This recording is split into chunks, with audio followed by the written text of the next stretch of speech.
Asthma की समस्या है आप, अस्थमा की समस्या। अस्थमा का कारण क्या होता है, अस्थमा के लक्षण क्या क्या होते हैं, क्या क्या परेशानियां आना चालू हो जाती हैं, और अस्थमा को पूरे तरीके से ठीक करने के लिए प्राकृतिक चिकित्सा में क्या क्या करना चाहिए, कौन से व्यायाम आपको ज़रूर करने चाहिए, ठीक है। खाने में क्या चीज़ें अस्थमा का इलाज में आराम करवाएंगी, और कौन सी चीज़ें अस्थमा को बढ़ाने का काम कर सकती हैं। तो आहार चिकित्सा क्या है और परहेज किन चीज़ों से रखना है, ये भी समझना आवश्यक है। अपनी जीवन शैली में क्या क्या परिवर्तन आपको करके रखने पड़ेंगे, ये सारी चीज़ें आज हम आपको बताते हैं। तो इनको अच्छे तरीके से समझ लें और फिर घर में जैसा बताया जाए वैसा आप फॉलो करेंगे, निश्चित ही आपको आराम होना चालू हो जाएगा। आपने प्रोबेबली 3.5 दिन का इलाज लिया है, अभी 4 दिन पूरे हुए नहीं हैं, तो आपको 3.5 दिन में कितना आराम लग रहा है पहले से अब तक? लगभग 30-35% तो लग ही रहा है। 30-35% आराम लग रहा है आपको। सांस जो भरती थी चलने में, या जो सीने में हल्का भारीपन रहता था, बार बार करके आपकी सांस उखड़ जा रही थी, उसमें 30-35% आराम लग रहा है। मैं बोल भी रहा हूँ आपसे, अगर मैं बोलने के लिए मुझे और हाँ, मेहनत करनी पड़ रही थी। मेहनत करनी पड़ रही थी। अब आराम से बोल रहा हूँ सर। बोल पा रहे हैं, ठीक है। तो अब यहाँ जो चला है वो पूरा रूटीन आपने समझा है सवेरे से शाम तक। यही रूटीन, ऐसी ही चीजें आपको हम घर में बताएंगे। अस्थमा के कारणों में तो वैसे कई कारण होते हैं, जैसे एक फैमिली हिस्ट्री, आपके फादर को भी अस्थमा था। हाँ, तो फैमिली हिस्ट्री भी एक कारण होता है अस्थमा का, कि पूर्वजों में किसी को अस्थमा रहा हुआ है, इस वजह से वंशानुगत चला आया। एक कारण होता है कि कोई बहुत ज्यादा सेडेंटरी लाइफस्टाइल लीड कर रहा है। सेडेंटरी लाइफस्टाइल का मतलब है कोई व्यायाम नहीं है, खाना पीना उल्टा सीधा हो रहा है, जगना बहुत, रात को बहुत देर रात तक जागते रहते हैं, सवेरे बहुत दोपहर तक सोते रहते हैं, 10-10 11-11 बजे तक। तो वो एक कारण है अस्थमा के होने का। दूसरा एक कारण और होता है, वो कारण है स्मोकिंग। तो बहुत सारे लोग जैसे बीड़ी पी रहे हैं, तंबाकू खा रहे हैं, तो वो स्मोकिंग भी अस्थमा के लिए कारण मानी जाती है। इसके अलावा एक कारण जो होता है, वो कारण है दवाइयों का उपयोग। लंबा समय जब कोई दवाई का उपयोग करता रहता है लंबे समय तक, तो उसकी वजह से भी एक समस्या, जो शरीर में कई प्रकार की समस्याएं दवाइयों के साइड इफेक्ट के रूप में आती हैं, उनमें एक अस्थमा भी है। ठीक है। तीसरा जो है और एक कारण होता है कारणों में, वो कारण है कि आपके पूरे शरीर में, विक्की 2 मिनट फोन कर रहा हूँ, जब एलर्जी आना चालू हो जाए, तो एलर्जी ठंडे पानी से, धूल से, धुएं से, मिट्टी से, फैदर से, घर में जो जानवर, आजकल जानवर पालने का जमाना चल रहा है, और जानवर तो पहले भी पाले जाते थे, लेकिन आजकल जिस तरीके से पाले जा रहे हैं कि पलंग पर सुलाया जाता है और वो सब, तो उनके जो फैदर डस्ट जो होती है, उससे एलर्जी अगर हो जाए, वो भी एक कारण होता है अस्थमा का। तो ये तो कई कारण हैं। लक्षणों के रूप में, सिम्टम्स के रूप में आपको अस्थमा में क्या मिलता है कि आप सांस भरने में आपको तकलीफ होना चालू हो जाती है।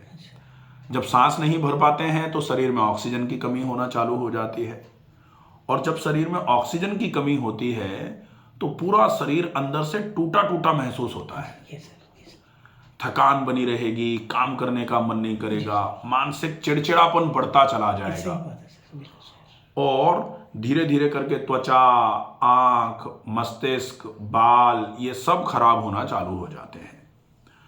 फिर चलने में, बोलने में आपकी सांस उखड़ना चालू हो जाती है, सांस फूलना चालू हो जाती है। ये सिम्टम्स हैं अस्थमा के। जब आप सांस छोड़ोगे तो एक विजलिंग जैसा साउंड आएगा, सीटी जैसी आवाज आएगी। तो वो एक क्लासिकल साइन होती है अस्थमा की केस में।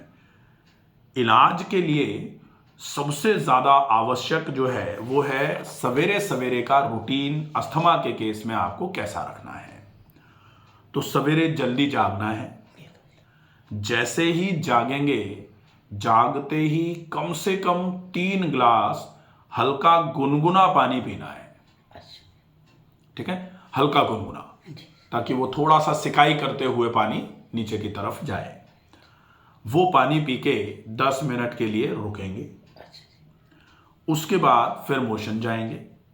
मोशन जाके अच्छा, मोशन जाएंगे तो ये ज़रूर ध्यान रखेंगे कि यहाँ अगर मोशन जाते समय आपने पेट पर जोर लगाया तो पेट पर जितना जोर लगाएंगे फेफड़ों पर प्रेशर जाएगा और आपकी दम उखड़ जाएगी, सांस उखड़ जाएगी। जी सर, बिल्कुल। इसलिए मोशन जाने में जोर नहीं लगाना है, ध्यान रखना है। ठीक है सर। इसके बाद फिर मोशन जाके फ्री हो गए, फिर मंजन कर लिया, हाथ मुंह धो लिया। अब ऑयल पुलिंग एक प्रोसेस होता है। 1 चम्मच सरसों का तेल, उसको चाहें तो थोड़ा गुनगुना कर लिया, अच्छा जी। और अगर चाहें तो उसमें थोड़ी हल्दी मिला ली, ओके सर। और उसको मुंह में भर के जोर से चलाना है, बहुत जोर अच्छा से। जी। ठीक है सर। ठीक है, फिर उसको तेल को 5 मिनट, 7 मिनट, 10 मिनट के बाद थूक देना है। ठीक है सर। फिर सादे या गुनगुने पानी से कुल्ले गरारे कर लेने हैं। उसके बाद जो अस्थमा के लिए बेसिक ट्रीटमेंट है, जो यहाँ आपने किया होगा, एक पानी की नैती, जल नैती करी, नहीं करी। पानी की नैती, नहीं करी सर। पानी की नैती जरूर करना है। पानी की नैती से क्या होता है कि नाक बिल्कुल साफ हो जाती है, पानी इधर से जाता है और इधर से निकलता है, फिर इधर से जाता है और सर इधर से ड्रग हमारे करी नहीं। कोई डर वाली बात नहीं है, बहुत आसानी से हो जाती है। मैंने जल नैती by doctor Ramakant Sharma YouTube पे एक वीडियो डाल रखा है, उसको देख के ही समझ जाएंगे आपकी, बहुत आसान सा प्रक्रिया है, वो बहुत आसानी से हो जाती है, तो उसका प्रयास करेंगे। जल नैती करने के बाद वैसे तो रबर नैती, सूत्र नैती भी होता है, जो बहुत अच्छे तरीके से नाक और श्वास से संबंधित समस्याओं के लिए उपयोगी है, लेकिन आप जल नैती कर लो, आराम से होने वाला प्रोसेस है। उसके बाद सफेदे की भाप करनी है, सब देखो। अच्छा जी। वो यहाँ वो नहीं है, करी आप करी थी मैंने, डेली करी है सर। रोज करिए ना। तो इस सफेदे की भाप को दिन में 3 बार लेना है, एक बार तो सवेरे ही ले लेंगे यहीं। अच्छा जी। ठीक है सर। अब भाप ली, भाप लेने के बाद नाक को अच्छे तरीके से छिड़क दिया, और नाक छिड़कने के बाद फिर आप नाक में गाय का घी, वो आपने डलवाया डलवा होगा, दिया सर, डेली आता है। और उसके बाद फिर करेंगे प्राणायाम। हाँ, अब प्राणायाम करने के पहले अगर संभव हो जाए तो शरीर को गर्म करने के लिए वार्मिंग अप एक्सरसाइज बोला जाता है, वार्म अप एक्सरसाइज, शरीर को गर्म करने की प्रक्रिया है, व्यायाम। तो उस गर्म करने के व्यायाम में आप क्या कर सकते हो, जैसे अगर संभव हो जाए तो थोड़ी देर के लिए तेज गति से चल लो, पहले धीमी गति से चलना चालू करना, धीरे धीरे करके स्पीड बढ़ा लेना, तो वो बहुत अच्छा रहेगा। उसके बाद फिर करेंगे प्राणायाम। प्राणायाम में पहले अनुलोम विलोम प्राणायाम करेंगे,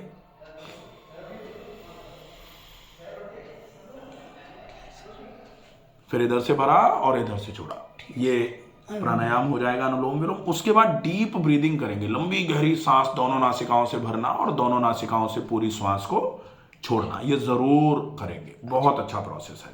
ठीक है, इसको करने के बाद अपन फ्री हो जाते हैं। सवेरे का रूटीन हो गया। सवेरे के रूटीन के बाद अब हम देखेंगे कि प्राकृतिक चिकित्सा में और कौन सी चिकित्सा है जो अस्थमा के लिए उपयोगी है।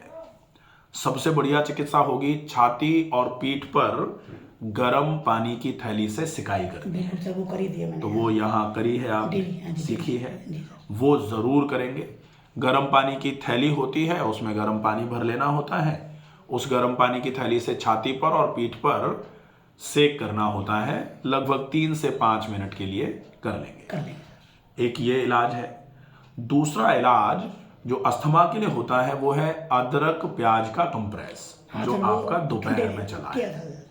तो अदरक प्याज का कंप्रेस, ये अस्थमा के लिए बहुत उपयोगी उपचार है। इस उपचार से बहुत अच्छा आराम मिलता है, तो इस वाले उपचार को भी जरूर करेंगे। जी ठीक है। इसके बाद सफेदे की भाप जो है वो 3 बार लेनी है, एक बार तो सवेरे व्यायाम के पहले ले ली, जी ले ली। एक बार रात को सोने के पहले ले लेंगे, ठीक है सर। और एक बार दोपहर में कभी भी ले लेंगे। ठीक है सर। जब भी सफेदे की भाप लेंगे, भाप लेने के बाद नाक में घी डालेंगे, और नाक में घी डालने के बाद ज्यादा नहीं तो कम से कम 50 बार लंबी गहरी सांस भरेंगे और छोड़ेंगे। ठीक है सर। ठीक है, ये हो जाएगा, ये प्राकृतिक उपचार के रूप में आ जाएगा। इसके अलावा एक उपचार और होता है प्राकृतिक चिकित्सा का, वो है गर्म पानी में पैर डालना। हाँ जी, वो करी थी सर डेली। वो रात को किया है। हाँ जी। तो रात को गर्म पानी बाल्टी में भर के बैठे, बाल्टी में पैर डाल के बैठना है 10 मिनट के लिए।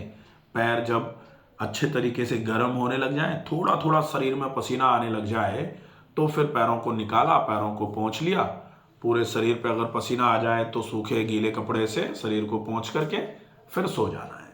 ठीक है, ये गर्म पाद स्नान अगर आप दिन में करोगे तो फिर इसके पहले खूब सारा पानी पी लेना है, एक कंबल को ओढ़ लेंगे और माथे को थोड़ा सा ठंडा कर लेंगे, तो ये गर्म पाद स्नान हो जाएगा। यही जब रात को किया जाता है तो पानी गर्म नहीं रखा जाता, हल्का गुनगुना रखा जाता है, तो उसमें पसीना नहीं आता, तो उसके बाद अपने को स्नान करने की आवश्यकता नहीं होती है, वो अच्छा है। ठीक है, अब बात आती है कि आप खाने पीने में क्या खाएंगे। जी सर। तो खाने पीने में सामान्य तौर पर सवेरे सवेरे जागते ही हमने 3 गिलास गर्म पानी पिया था। उसके बाद व्यायाम करने के पहले, व्यायाम जब शुरू करेंगे, नाक में गाय का घी डालने के बाद व्यायाम करना था ना, तो नाक में गाय का घी और व्यायाम के बीच में आप 1/4 चम्मच हरड़ का पाउडर ले लो। हर्र जो आती है ना, हर्र बहेरा आंवला, तो वो हर्र का पाउडर 1/4 चम्मच 1 कप गुनगुने पानी में घोल के या फंकी लेके ऊपर से पानी पी लो। ठीक है, ये हर्र जो है ये आपको लगभग महीने में 2 या 3 दिन लेनी है लगातार। अच्छा। जैसे 1, 2, 3 तारीख को फिक्स कर लो आप, 1, 2, 3 तारीख को हर्र ले लेंगे। अच्छा। और अगर आप चाहें तो 1, 2 और 15, 16 ऐसे करके कर लो। 1, 2 तारीख को ली, फिर उधर 15, 16 तारीख को ले ली। ठीक है, तो 2-2 दिन का हो जाएगा 15 दिन के गैप के बाद, तो ये भी अच्छा रहेगा।